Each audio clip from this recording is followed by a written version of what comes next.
শুনতে পাচ্ছে? শুনতে পাওয়া যাচ্ছে?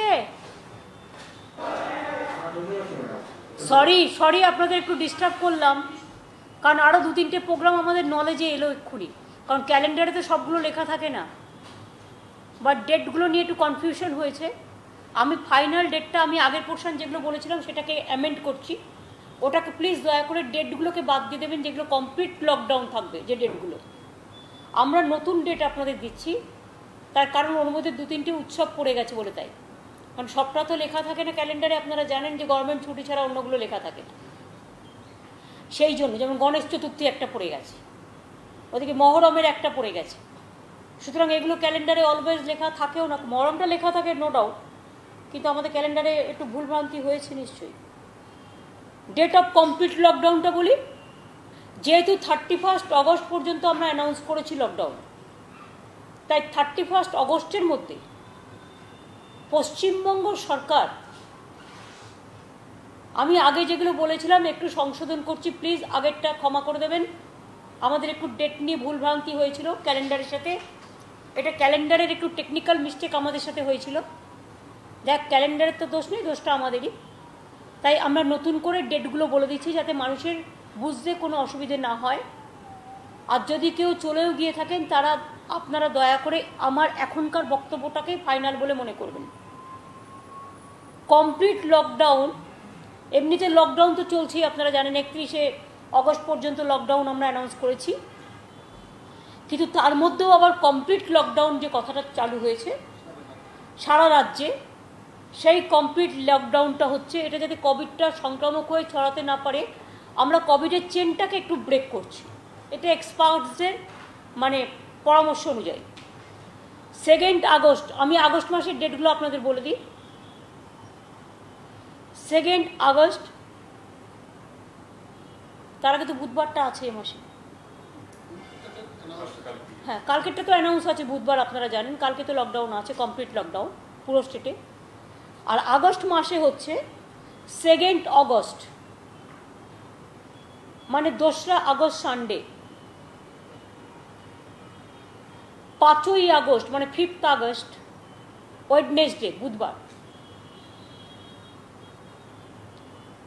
8ই আগস্ট স্যাটারডে মানে শনিবার, 9ই আগস্ট সানডে মানে রবিবার, 16ই আগস্ট সানডে মানে রবিবার, 17ই আগস্ট মানডে মানে সোমবার, 23শে আগস্ট সানডে মানে রবিবার, 24শে আগস্ট মানডে মানে সোমবার, আর 31 আগস্ট মানডে এটাও সোমবার। আমরা 31 আগস্ট পর্যন্ত যেহেতু লকডাউন অ্যানাউন্স করেছি, তাই 31 আগস্ট পর্যন্ত কমপ্লিট লকডাউন থাকবে রাজ্যে 9 দিন, মানে শনি রবিবার অনেক সময় ছুটিও থাকে, যাই হোক সব কিছু নিয়েই 9 দিন আগস্ট মাসের লকডাউন, কমপ্লিট লকডাউন অ্যানাউন্স করা হলো। এতে অনেকের কষ্ট হবে, কিন্তু আমি মানুষকে অনুরোধ করব নিজেদের স্বার্থে এবং রোগ সংক্রমণ যাতে কিছুটা হলেও ঠেকানো যায়, এবং আমি আমার হোম সেক্রেটারি চিফ সেক্রেটারিকে বলবো প্লেন এবং ট্রেন যাতে এই দিনগুলোতে না চলে, এখন থেকে তাদের অ্যালার্ট করে দেওয়া। এবং এটা কমপ্লিট লকডাউন করছে এই কারণে, তাছাড়া অন্যান্য দিনগুলো প্লিজ দয়া করে সবাই মাস্ক ইউজ করবেন, হ্যান্ড স্যানিটাইজ ইউজ করবেন। আজকাল তো রুম স্যানিটাইজ করবার জন্য রুম স্প্রে করার যন্ত্রও বেরিয়ে গেছে। বারবার করে বলছি, যখন বাজারে যাবেন, বাজারের থেকে যে জিনিসগুলো আনবেন বাইরে কোনো একটা গামলায় বা বালতিতে বা কোনো একটা জায়গায় রাখবেন, সেটা কিছুক্ষণ রাখার পরে ধোয়ার পরে ভেতরে নিয়ে যাবেন যেগুলো ধোয়া যায়। বাইরের কোনো প্লাস্টিক বা কাগজ নিয়ে বাড়িতে ঢুকবেন না, তাতে কিন্তু সংক্রমণটা হয় বেশি। যখন বাজারে কারোর থেকে কোনো জিনিস কিনবেন ডাইরেক্ট হাতে হাতে টাচ করবেন না, যেহেতু এটা সংক্রামক রোগ। ফিজিক্যালি ডিস্টেন্সিংটা মেনটেন করতে হবে। বারবার চেষ্টা করবো আমরা হাতটা ধুয়ে নেওয়া অথবা হাতে স্যানিটাইজ করা। এমনকি আমি তো একটা রেখে দিই সবসময় নিজের কাছে হ্যান্ড স্যানিটাইজার, যখন কোথাও বসি আমি সেটাকে একটু স্যানিটাইজ করে নিই। তার কারণ কে এসে বসছে কোন চেয়ারে আমরা তো জানি না, নিজেদের জন্য রাখা উচিত। তারপরে যদি হবে, কিন্তু কথা হচ্ছে সচেতনতাটা তো মানতে হবে। গ্লাভস ইউজ করবেন বাইরে গেলেই, জিনিসপত্র কেনার সময় গ্লাভস ইউজ করে হাতে না নিয়ে, পয়সাটাও ধরুন আপনি গ্লাভস পরে যদি দিলেন, বা আপনি যখন ফেরত নিলেন একটা টিস্যু পেপারের মধ্যে একটু স্যানিটাইজ করে রেখে দিলেন, সেটাতে ফেরত নিলেন, বা গ্লাভসে নিলেন, এই গ্লাভসটা ছিঁড়ে ইউজ অ্যান্ড থ্রো গ্লাভস পাওয়া যায়, সেটাকে ফেলে দিলেন ডাস্টবিনে যাতে কেউ ইউজ করতে না পারে, সেগুলো কিন্তু আপনাদের প্রোটেকশন দেবে অনেকটাই।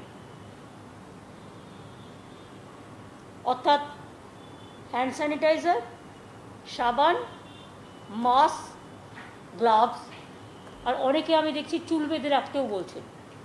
কিছু না, যদি বাইরে কোথাও যান বাজারে টাজারে চুলটা বেঁধে রাখলে চুল থেকেও অনেক সময় অনেক জীবাণু, চুলের মধ্যে আমরা তেল দিই, চুলের মধ্যে আমরা শ্যাম্পু করি, হয়তো শুকনো থাকলে হয় না, কিন্তু অনেক সময় কে জানে কখন নিজেদের অসক্ষাতে জল পড়ে গেল চলে আসতে পারে, শ্যাম্পু করলেও হতে পারে, আমি তো জানি না, আমি এক্সপার্ট নেই, বাট আমার মনে হয়েছে বলে বললাম। এই কতগুলো কথা। আর ভালো থাকবেন, সুস্থ থাকবেন। প্লিজ দয়া করে রাস্তায় এখন আড্ডাটা মারবেন না। জুলাই মাসটা, আগস্ট মাসটাও কিন্তু পিকে থাকবে, আর বর্ষাকাল শুরু হয়েছে, এর জন্য কিন্তু ডেঙ্গুকেও অবহেলা করবেন না। নিজের বাড়িতেই জলা জিনিস থাকলে পরিষ্কার করবেন, ফুলের টব থেকে শুরু করে এসি মেশিন থেকে শুরু করে যা যা আছে, কোনো পরিষ্কার জলও জমতে দেবেন না, পরিষ্কার জলেও কিন্তু ডেঙ্গু হয়। আর ডেঙ্গু হওয়ার সময় হচ্ছে এটা, এখন থেকে শুরু হয় বর্ষাকালে। সুতরাং রোগ একটার পর একটা রোগ তো এসেই যায়, রোগ তো কারো হাতে নেই, আর কে যে কখন কি বহন করে নিয়ে আসছে সেটাও আমরা জানি না। সারা পৃথিবী জুড়ে আজকে যুদ্ধ চলছে, একদিকে রোগকে প্রতিরোধ করবার, অন্যদিকে মেডিসিন খুঁজে বের করবার। যতক্ষণ না হচ্ছে ততক্ষণ আমাদের রোগীর সাথে নয়, রোগের সাথে লড়তে হবে। এবং তাই সকলে মিলে যতটা পারবেন সাবধান থাকবেন।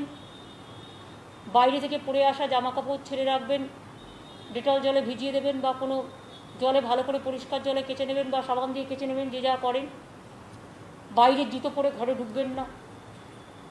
এগুলো কতগুলো কথা যেটা আমরা স্বাভাবিক জীবনে, সাধারণ জীবনে মেনটেন করি। গা কুটকুট করলে মনে রাখবেন, অনেক সময় হাতটা চুলকাচ্ছে, পা চুলকাচ্ছে, মাথা চুলকাচ্ছে, ওই হ্যান্ড স্যানিটাইজার দিয়ে একটু ঘষে দেবেন। ওই চুলকানোটা দেখবেন, মনে করবেন চোখে কর্নের সময় জল পড়ছে, কনজাংটিভাইটিস হয়ে যায়, ওখান থেকে করোনা হয়। চোখটাও সাবধানে রাখতে হবে। তারপরে ধরুন হাতে পায়ে একটু চুল করছে, বা মাথায় চুল করছে, বা গায়ে একটু চুল করছে, ওই হ্যান্ড স্যানিটাইজারটা দিয়ে বা সাবান দিয়ে একটুখানি ঘষে দেবেন, তখনকার মতো ওটা মরে যাবে। তা নাহলে ওটা কিন্তু ওখানে বসেই থাকবে। যতটা পারবেন, যতটা সম্ভব, সবাই তো সবটা পারে না, যতটা পারবেন।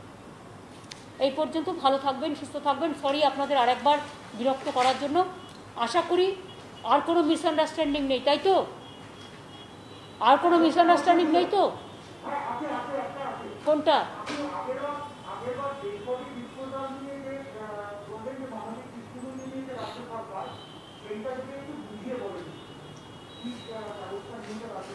এটা চিফ সেক্রেটারি বলছেন।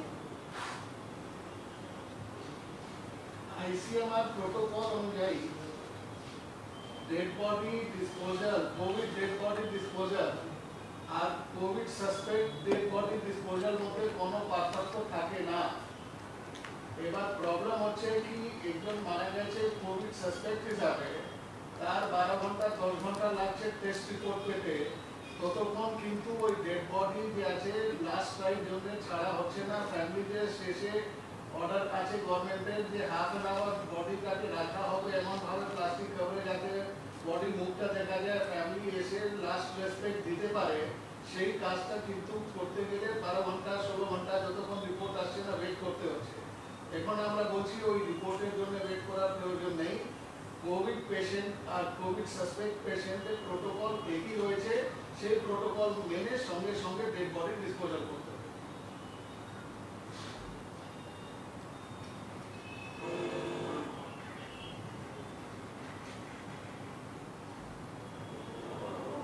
ঠিক আছে তাহলে, thank you so much, thank you.